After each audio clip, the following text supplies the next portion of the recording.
How's everybody feeling out there? Whoa, all right. Y'all know how we were doing it before he came out here. We warmed you up. Let's try it one more time. On my count of 3, I need you to scream. 1, 2, 3.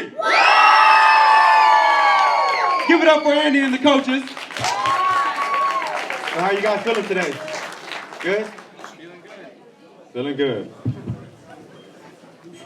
This one working? There we go. We're feeling good. Feeling good. That's good. That's a good thing here. So, welcome back home. Thank you. So, we're going to get to the hard questions, all right? So, before you came out here, I was talking to the crowd, and they're like, you need to ask Mr. Andy this question. I'm like, all right, I'm going to do it for the people. For the people. For the people. It's not for my own personal benefit, all right? It's for the people.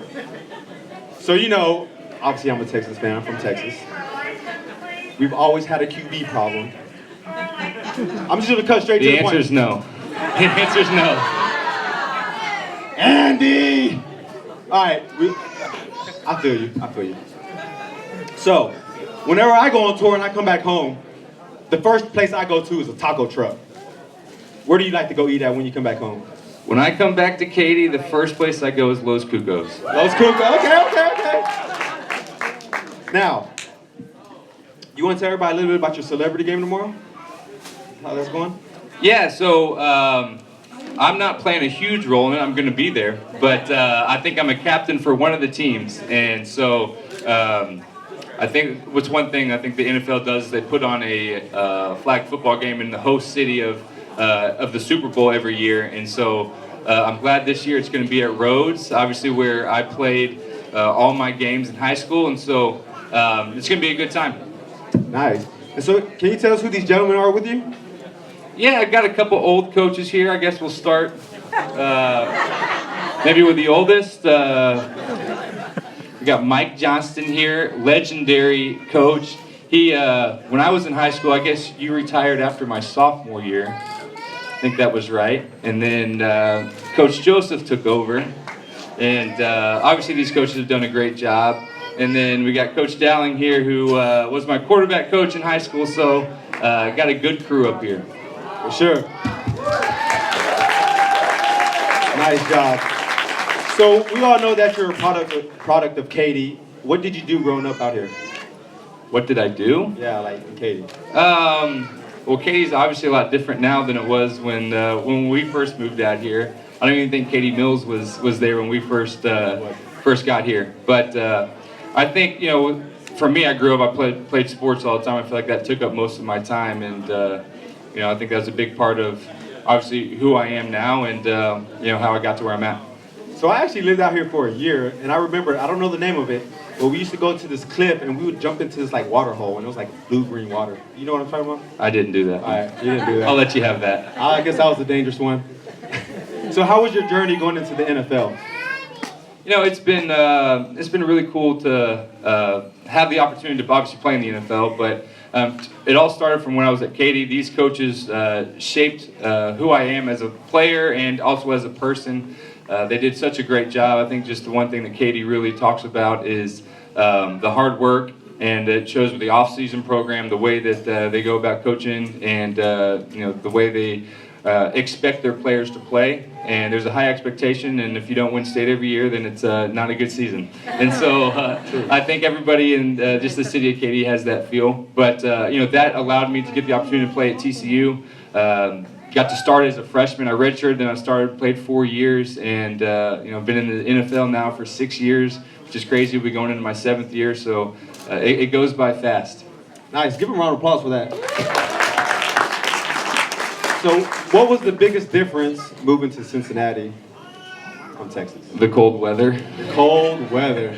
Yeah, it's definitely a lot different. But I mean, when we look at the weather here and it says 56 and everybody's bundled up and really cold, I'm like, this is not bad at all. Exactly. School closed down. Yeah, school shut down if there's a chance of ice, snow, which is obviously great for all the kids in Texas. They all love it, but it's a lot different being up in Ohio.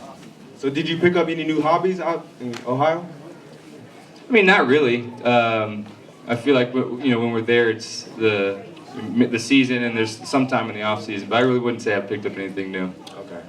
So, in the NFL, what teams do you want to play the most, or which player? which teams do I want to play the most? You look forward to it, like I'm gonna get there. Yeah, I think usually just the games in the division. We play at Pittsburgh and Baltimore. Those are always tough games for us and really good games. And so, those are teams that every time it's that week, there's a lot of that extra focus just because it counts more because it is a division game. And I think one thing that's been really cool, I mean, you even see in this game, Tom Brady playing in this one is a guy that I grew up watching, and then now I've got a chance to play against him, I think 3 or 4 times, and so it's pretty cool to have that.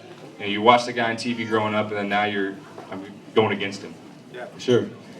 So Marvin Lewis, his energy, what does that resonate in the locker room? How does that resonate in the locker room? Yeah, Marvin does a great job. He's a player's coach. He listens to the guys, and he provides a great atmosphere for a working environment. So it's a lot of fun. He's done a great job. He's the second longest tenured coach. He's behind Belichick, and he's been doing a great job for a long time. Nice. So coaches, how was he in high school? Anyone? We'll go down the line. I'm gonna put it right there. Whoever wants to grab it. He was the same as he is now. And what you see is what you get. Yeah, I would say the same thing. And as a coach, these are the type of kids you really treasure and you really enjoy coaching. Determined, dependable, reliable, and he was awesome. Nice. Awesome kid to coach. I'm gonna go back and I hope you don't mind, Greg.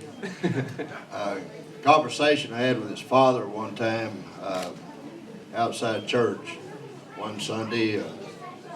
We were talking. We were talking about Andy, and I said he's gonna be got a chance to be really outstanding one day.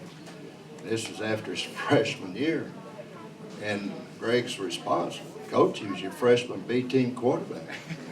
And I said, well, I understand that, but coaches don't necessarily project a young'un coming up like a parent would necessarily. But I said, the one thing about him, he's got good structure, big old hands. The 2 most impressive things about him, he's smart and he's a competitor. And, but anyway, then Greg responded. He said, well, and I couldn't understand, because I knew Greg Tina. And then Gregory said, well, my father-in-law is 6'4", 240, and red-headed. And I said, well, that's Andy. But, and then when Andy's career was over, and I got to watch him play a lot of his games his junior and senior year. I was over at Houston Christian. They played a lot of Thursday and Saturday games. I got to watch him play. And I was so impressed how he came along between his sophomore and junior year. And I knew he'd matured a lot as a player and a competitor. And anyway, after his senior year, I'm talking to his father again. I asked him if he got any people after him. He said, yeah, UTEP, TCU, and somebody else. And that time I said, TCU? He said, yeah. I said, well, if he's serious about football, he might want to consider strongly TCU. He said, why is that? I said, they got the best quarterback coach in the country, Dick Winder. And, but anyway, it worked out great. I was able to go up there and see him a couple of times in spring training and whatnot. And I know Dick was really proud of him and how far he'd come as a competitor and as a leader of the team. And we all were very proud of him. And, but anyway, it was a pleasure. The reason I share this with you, for some of you young ones out there, if it doesn't happen for you, young, as a freshman, sophomore, you don't ever give up. You never know when it's going to happen for you. It's called keeping the faith. And he's a good example of a person that knows how to keep the faith. I'll talk a little bit on that too. Like they said, I came in and I wasn't on the freshman A team, I was on the freshman B team. And I guess you saw something in me to put me on the sophomore team the next year instead of the JV team. And so, but yeah, like you said, it's not always, it may not happen one year, it may not happen the next year. As you're young, you're going to keep growing, keep getting bigger, and keep getting better. And once you get that opportunity, you got to make the most of it. And I feel like that's what I was able to do. So one more question, coaches. He talked about Katy football. And if you don't make the playoffs, it's not a good year. Can you tell everybody? They're making the playoffs. They don't win state. Oh, That's, state. that's the deal. My bad. State. Can you tell these people about Katy football? Katy football built on trust and love and a lot of hard work. And Andy alluded to that. Hopefully those are things he learned. Andy was also one of the leaders of our Fellowship of Christian Athletes. And the kids got great faith there, and they believe in what they're being coached and what they're being taught. No doubt, we have to have talent there, but it's about a culture, and it's about a program. It's not about an individual. It's about everybody pulling in the same direction. The team at Katy is more important than any individual. The individuals and the talented ones make us a great team, but it's still about the team at Katy. Absolutely. So we're gonna go to some fans questions. So do we have any questions? Just raise your hand and we'll